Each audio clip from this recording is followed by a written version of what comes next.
Hello everyone, welcome to let's crack judiciary exam.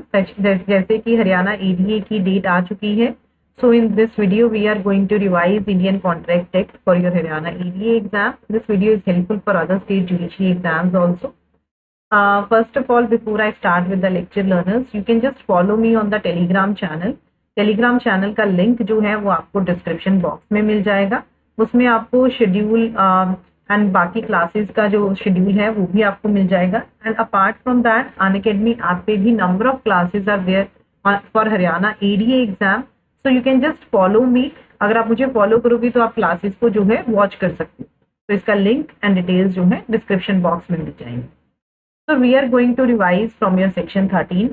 This deals with consent. define किया गया है section 13. ये कहता है कि two or more persons are said to consent. हम कब कह सकते हैं कि दो या दो से ज्यादा persons consent करते हैं? When they agree upon the same thing in the same sense. जब वो सेम चीज पे सेम सेंस में एग्री करते हैं, then that means कि दो persons का consent है उस चीज को लेकर.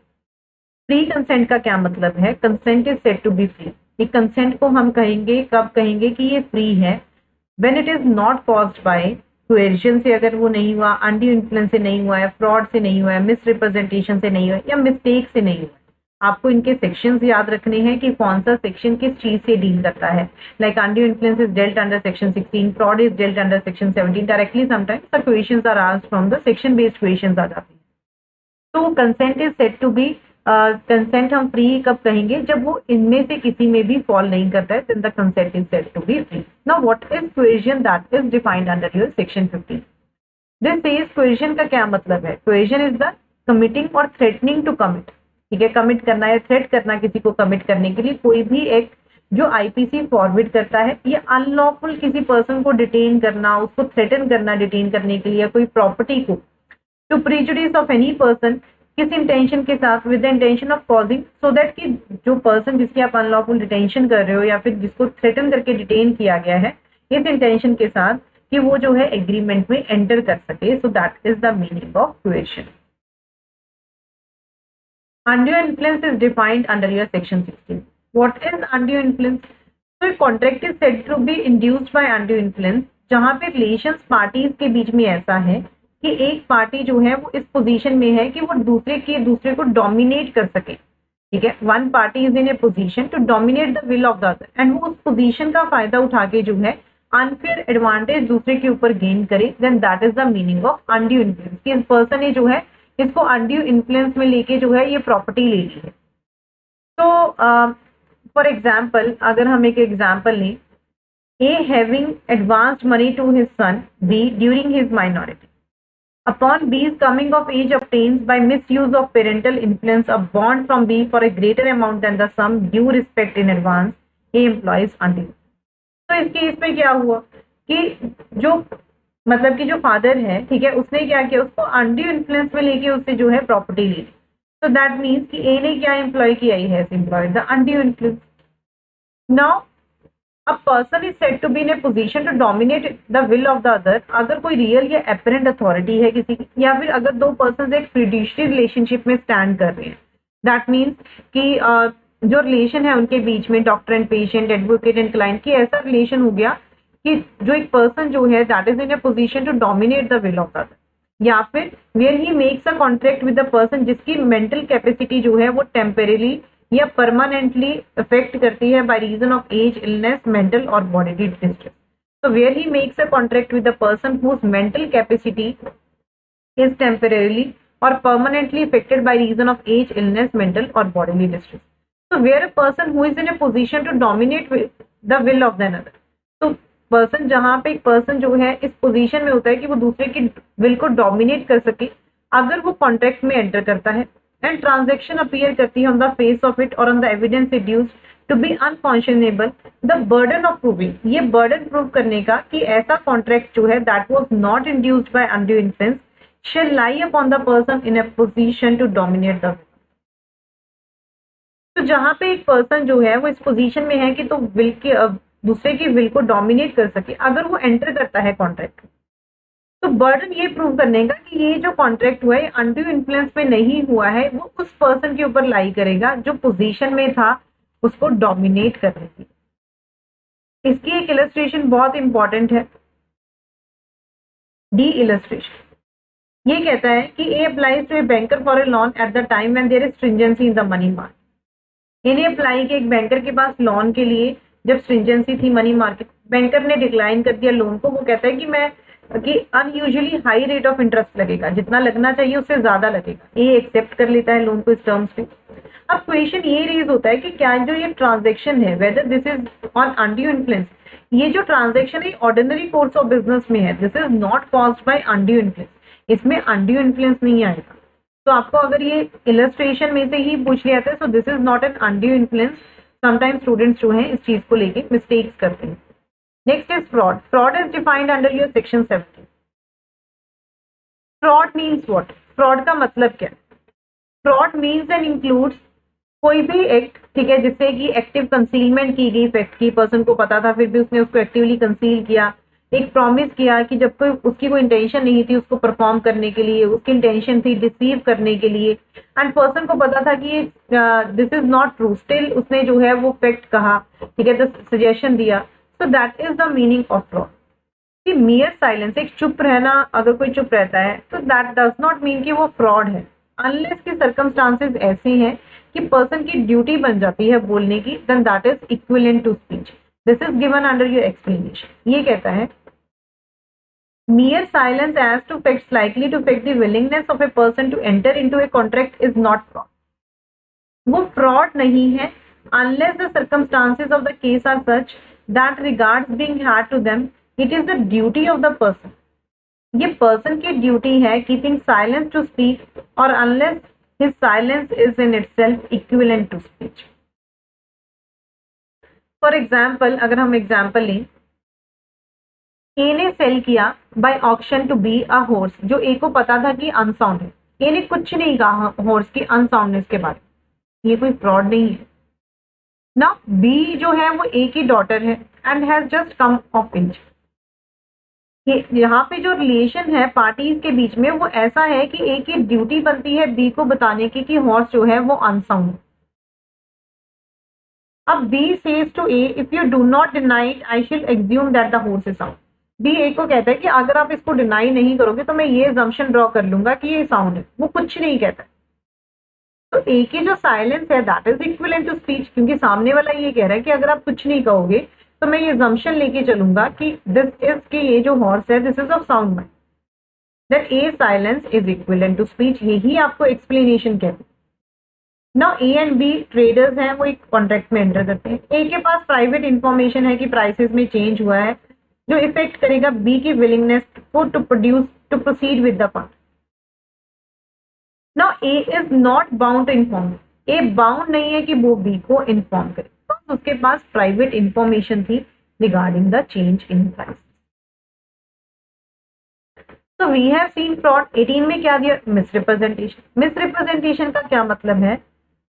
तो that is dealt under your 18 section. तो ये कहता है कि कोई भी ऐसी चीज, the positive assertion in a manner not warranted by the information of the person making it of that which is not true, जो सच नहीं है किसी को कुछ कहना जबकि उसको लगता है कि दिस इज ट्रू। किसी को ऐसी इंफॉर्मेशन दे देना जो ट्रू नहीं है, though he believes it to be true. हमने फ्रॉड में क्या पढ़ा था कि उसको पता था कि ये ट्रू नहीं है स्टेटमेंट, स्टिल दो दैट पर्सन गिव दो statement, causing however innocently a party to an agreement to make a mistake। किसी को इनोसेंटली एक पार्टी को एक एग्रीमेंट में एंटर करवाना कि वो मिस्टेक करे which is subject to an agreement, then that is misrepresentation. तो सेक्शन 19 आपको ये कहता है कि अगर कोई कंसेंट है, अगर कोई कंसेंट है किसी एग्रीमेंट में that is caused by question से कॉज किया गया है, या फिर वो फ्रॉड है, उसमें मिसरिप्रेजेंटेशन है, तो एग्रीमेंट को हम क्या कहेंगे? तो अगर कोई जो हमने क्वेश्चन पढ़ा सेक्शन 15 में, fraud that we have studied under 17, misrepresentation that we have studied under 18, तो अगर इनके अंडर कोई भी कॉन्ट्रैक्ट होता है तो दैट कॉन्ट्रैक्ट इज वॉइडेबल। वो कॉन्ट्रैक्ट क्या होगा? वो वॉइडेबल होगा किसके ऑप्शन पे? At the option of the party whose consent was solved. किसके ऑप्शन पे? जिसके कंसेंट से ऐसा हुआ है।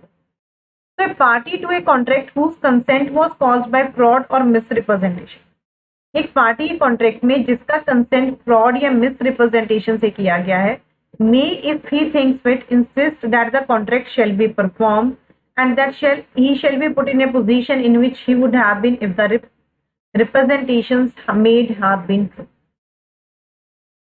तो अगर कोई पार्टी है कॉन्ट्रैक्ट में जिसका कंसेंट फ्रॉड के अंडर या मिस रिप्रेजेंटेशन से किया, अगर उसको लगता है, may if he thinks fit, insist, अगर वो इंसिस्ट करती है कि कॉन्ट्रैक्ट को परफॉर्म किया जाए, and that he shall be put in a position, and उसको उस पोजीशन में पुट किया जाएगा जैसे कि कोई मिस रिप्रेजेंटेशन हुई ही नहीं थी।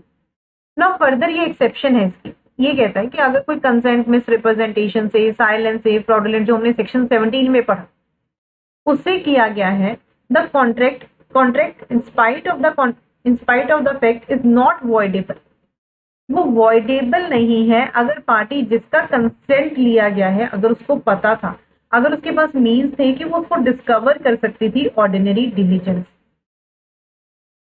फॉर एग्जाम्पल, अगर हम एक एग्जाम्पल लें, लेट्स सी बी एग्जाम्पल, ये कहता है ए ने मिस रिप्रेजेंटेशन से बी को लीड किया बिलीव करने के लिए कि 500 maunds of indigo are made annually at A's factory, कि इतना इंडिगो बनाया जाता है एक ही फैक्ट्री में। बी ने एग्जामिन किए फैक्ट्री के अकाउंट्स को, जो शो करता था कि सिर्फ 400 मॉन्ड्स ऑफ इंडिगो ही बनाया जाता है।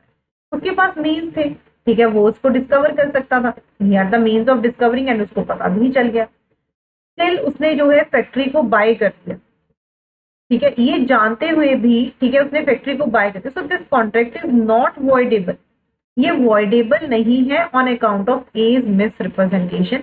This is what is given under your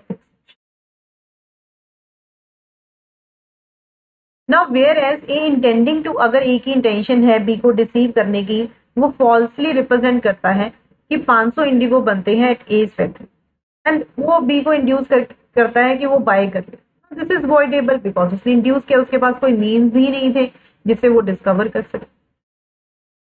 तो अगर कोई भी कॉन्ट्रैक्ट कंसेंट जो है एग्रीमेंट में coercion, fraud, misrepresentation से लिया जाता है, then that is voidable at the option of the party whose consent was sought. Next is power to set aside contract induced by undue influence.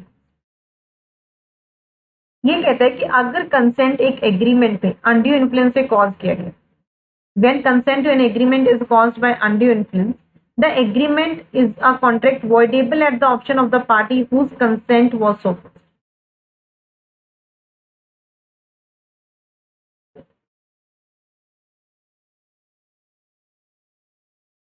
जो agreement है वो क्या है, एग्रीमेंट एक कॉन्ट्रैक्ट है दैट इज वॉइडेबल, जो voidable है किस पार्टी के ऑप्शन पे, जिसका कंसेंट जो है ऐसे लिया है। एनी सच कॉन्ट्रैक्ट में बी सेट असाइड, ऐसा कॉन्ट्रैक्ट जो है सेट असाइड किया जा सकता है ईदर एब्सोल्युटली, और if the party who was entitled to avoid it has received any benefit thereon upon such terms and conditions as to the court may see. तो कोई भी ऐसा कॉन्ट्रैक्ट जो है सेट असाइड किया जा सकता है एब्सोल्युटली, या फिर अगर पार्टी जो अवॉइड कर रही है उसने अगर कोई भी benefit receive. Section 20, 21 and 22 deals with mistakes. तो what we have read under your section 13 में हमने पढ़ा कंसेंट क्या है, 14 में हमने पढ़ा था फ्री कंसेंट क्या है। तो वी हैव सीन की फ्री कंसेंट वो है जो 15 से लेके अगर 22 सेक्शन तक अगर इनमें से वो फॉल ना करे। तो ये कहता है कि अगर दोनों parties under mistake of fact है, then the agreement is void. So where both the parties to an agreement are under a mistake of fact essential to the agreement क्या है, that is, let's take an example.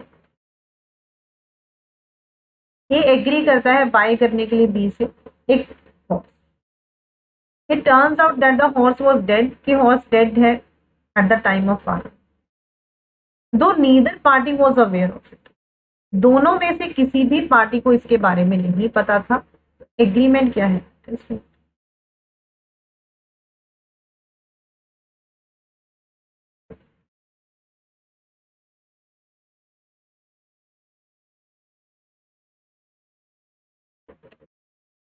Next is 21, effect of mistakes as to. This says a contract is not voidable एक contract voidable नहीं है because it was caused by mistake as to any law in force in India, but a mistake as to law not enforced in India has the same effect as a mistake. ये कहता है कि अगर mistake of law है then the contract is not voidable. Ignorance of law is no excuse. अगर mistake एक party करती है under mistake of fact तो क्या contract voidable होगा या नहीं, ये हमें section 22 ये कहता है contract is not voidable. एक contract voidable नहीं है merely because it was caused by one of the parties to it under a mistake as to a matter. तो वॉइडेबल नहीं होगा अगर एक पार्टी जो है under a mistake of fact.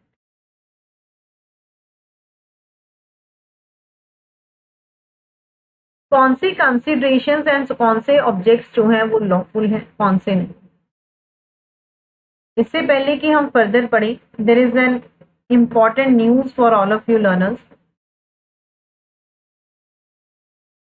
MP judiciary के लिए free mock test Unacademy is conducting on 25th of June. Time जो है 5 PM है। तो ये एक टेस्ट है 2 घंटे का है, टोटली फ्री ऑफ कॉस्ट। आप स्कैन करके एनरोल करवा सकते हो, ये कोड यूज करके टोटली फ्री। ये राजस्थान जुडिशरी के लिए है फ्री मॉक टेस्ट, ये आज है, आप इसको स्कैन करके जो है आप इसको दे सकते हो। अगर आपको अनअकैडमी पे जुडिशरी के लिए प्रिपरेशन करना है then you can just use this code and आप इस बैच को ज्वाइन कर सकते हो। आपको जो सब्सक्रिप्शन है वो सबसे चीपर प्राइस पे जो है अवेलेबल होगा। तो सेक्शन 23 टॉक्स अबाउट कि कब एक कंसीडरेशंस एंड ऑब्जेक्ट्स लॉफुल होंगे एंड कब। ये कहता है कि द कंसीडरेशन और object of N agreement is lawful, वो लॉफुल होंगे if that is not if अगर वो फॉरबिडन बाय लॉ नहीं है, अगर वो ऐसा नहीं है कि अगर परमिट किया गया that would defeat the provisions of law, अगर वो फ्रॉडुलेंट नहीं है, अगर वो इन्वॉल्व नहीं करता है, इम्प्लाई नहीं करता injury to the person or property of another, and if the court regards it as immoral or opposed to public policy, अगर कोर्ट उसको रिगार्ड करती है इमोरल या फिर that is opposed to public policy. In each of these cases, the consideration or object of an agreement is said to be unlawful. In cases में जो consideration जो object है एग्रीमेंट का वो क्या होगा, that is unlawful. Every agreement of which the object और consideration is unlawful is what, कोई भी एग्रीमेंट जिसका ऑब्जेक्ट या फिर कंसिडरेशन अनलॉफुल है वो क्या होगा, that is.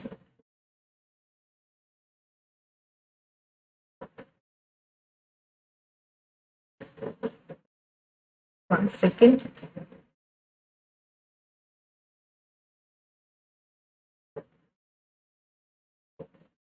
This is very important. Section 23 is directly आपको इसमें से क्वेश्चन आ जाता है।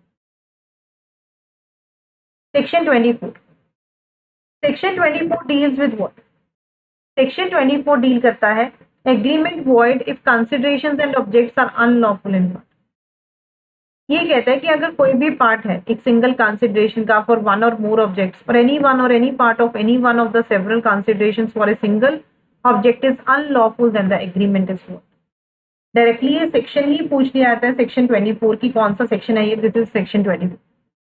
एग्जाम्पल एक ही समझते हैं। ए ने प्रॉमिस किया सुपरिटेंडेंट को ऑन बिहाफ ऑफ बी के बिहाफ पे, क्योंकि एक लीगल मैन्युफैक्चरर था इंडिगो का एंड जो इलीगल ट्रैफिकिंग करता था अदर आर्टिकल्स। ए ने प्रॉमिस किया किसके, बी के बिहाफ। बी प्रॉमिस करता है कि ए को कि वो एक सैलरी देगा उसको 10,000 रुपये हर ईयर, ठीक है, एवरी ईयर ही विल, अब एक साल में वो उसको 10,000 रुपये जो है सैलरी।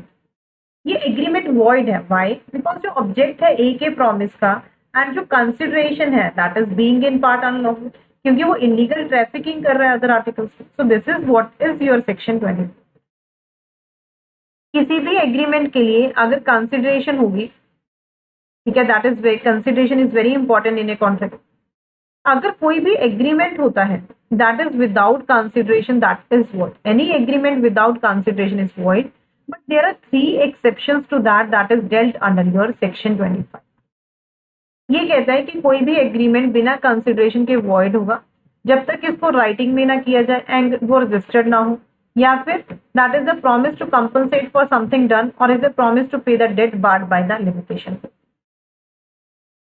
ये कह रहा है the agreement made without consideration is void unless it is expressed in writing and registered under the law for the time being in force for the registration of the document or is made या फिर वो किया गया on account of natural love and affection between the parties या फिर वो natural love and affection से किया गया है parties के बीच में that are standing in a near relation to each other या फिर it is a promise to compensate wholly or in part a person who has already voluntarily done something for the promisor or something which the promisor was legally compellable to do or unless। तो पहला ये कहता है कि अगर कोई agreement है बिना कंसिडरेशन के वॉइड होगा। फॉर एग्जांपल एक ब्रदर ने जो है दूसरे ब्रदर को जो है अपनी प्रॉपर्टी ट्रांसफर कर दैट इज वॉइड, बट अगर उसने वो राइटिंग में की है, वो रजिस्टर्ड है and that has made out of natural love and affection, तो that is what, that is valid, वो वैलिड है।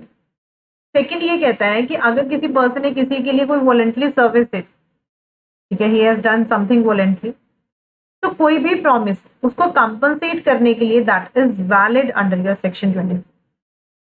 Third deals with time bar debt. Time bar debt अगर सपोज लिमिटेशन लॉ अप्लाई कर रहा है, ठीक है, पर्सन ने पैसे नहीं दिए 3 साल हो, उसके बाद तो law bars the judicial remedy, ठीक है, आप कोर्ट को अप्रोच नहीं कर सकते, बट स्टिल मनी जो पैसे हैं, ठीक है, अगर वो कल को वो पैसे वापस करता है then that can be very well taken. तो अगर कोई प्रॉमिस किया जाता है, राइटिंग में साइन किया जाता है या फिर एजेंट जिसको ऑथराइज किया गया to pay wholly or in part a debt of which the creditor have enforced payment but for the law of limitation for the suit, ऐसे केसेस में ऐसा agreement, such an agreement is a contract.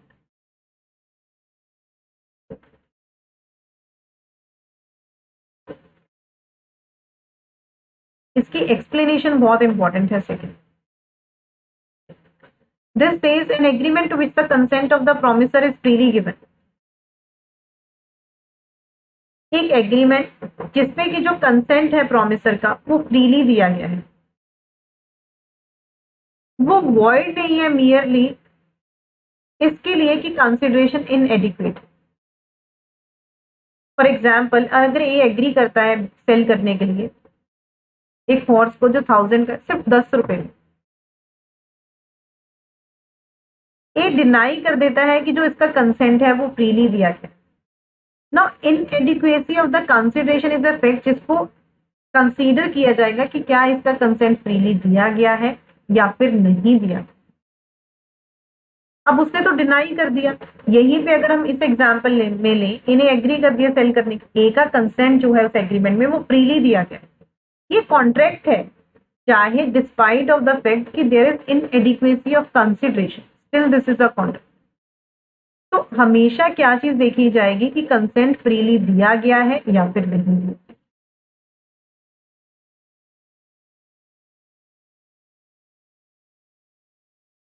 Section 26 से हर person का right है to marriage, ठीक है, तो अगर कोई भी किसी को रिस्ट्रेन करता है और the marriage of any person other than a minor that is void. Constitution आपको राइट प्रोवाइड करता है कि आप कोई भी ट्रेड जो है प्रैक्टिस प्रोफेस कर सकते हैं। अगर कोई किसी को रोकता है ऐसा करने के लिए, लॉफुल प्रोफेशन को करने के लिए, ट्रेड या बिजनेस करने के लिए, देन दैट इज वॉइड। हर किसी पर्सन का राइट है, ठीक है, कि वो जो है लीगल प्रोसीडिंग्स प्रोसीड कर सकता है। अगर कोई एग्रीमेंट तो वो कुछ भी करता है, एग्रीमेंट तोड़ता है या anything, that is the legal remedy that is available to him. But ये कहता है कि कोई भी एग्रीमेंट जो ऐसे पर्सन को रिस्ट्रिक्ट करता है एब्सोल्युटली कि वो अपने राइट्स को एनफोर्स नहीं करेगा, ठीक है, उसको रिस्ट्रिक्ट कर रहा है कि he will not enforce his rights या फिर उसके राइट को एक्सटिंग्विश कर देता है, देन दैट इज वो कॉन्ट्रैक्ट क्या है, वॉइड। बट हाँ, अगर दोनों पार्टीज ये मतलब कि जब कॉन्ट्रैक्ट करती हैं उसमें एंटर कर लें कि subject to the jurisdiction of here only, कि स्पेसिफिकली अगर कोई भी डिस्प्यूट रेज होता है तो यहीं पे अराइज होगा, या फिर वो आर्बिट्रेशन में कल को अगर कोई डिस्प्यूट रेज होता है उसको अप्रोच करेंगे, देन दैट इज वैलिड, फिर वो वॉइड नहीं है। बट अगर कोई भी एग्रीमेंट किसी पार्टी को एब्सोल्युटली रिस्ट्रिक्ट कर देता है, रिस्ट्रेन कर देता है कि वो यूजुअल लीगल प्रोसीडिंग्स नहीं परस्यूट कर सकता, then that is void under section 20। Agreement void होगा, एग्रीमेंट में हमेशा सर्टेनिटी होनी चाहिए, अगर एग्रीमेंट में सर्टेनिटी नहीं है तो अगर ए एग्री करता है बी को सेल करने के लिए 100 tons of oil, there is nothing whatever to show, कुछ भी नहीं था जिससे ये शो हो सके कि कौन सा ऑयल इंटेंशन किया गया, तो एग्रीमेंट क्या है, वॉइड है, अनसर्टेनिटी की। ए एग्री करता है सेल करने के लिए बी को 100 tons of oil of a specified description, ठीक है, कि 100 ऑयल जो है turns of oil of specified description के लिए ए एग्री करता है बी को सेल करना, जिसको हम कहते हैं known as an article of use. There is no uncertainty here to make the agreement, कोई भी अनसर्टेनिटी नहीं है ये देखने के लिए कि एग्रीमेंट हो। तो number of examples are there, like A agree करता है बी को सेल करने के लिए माई व्हाइट हॉर्स फॉर ₹500 और 1000। अब ये कैसे पता चलेगा कि दोनों में से कौन सा प्राइस देना था, कोई सर्टेनिटी नहीं है, then agreement is full. Section 30 says कि agreement by way of wager are what, agreement अगर कोई वेजर से करता है, wagering agreements are that is. तो डायरेक्टली आपको इसके सेक्शंस एंड अदर थिंग्स आपको याद रखनी है, ठीक है। So we have done from your section 13 to section that is 30. In our next lecture, we'll discuss more provisions, more sections we'll revise. So just follow me on the Telegram channel. Link and details आपको description box में मिल जाएंगी. And अगर आपको Unacademy का subscription लेना है, then you can just use the code. आप code use कर सकते हो, that is VB Law. You can just use the code VB Law to join other free classes for your Haryana ADA exam. And apart from this, there is a detailed course on Indian Evidence Act that is going on in the plus classes on Unacademy. You can also join those. So thank you so much everyone. I'm just ending the session here.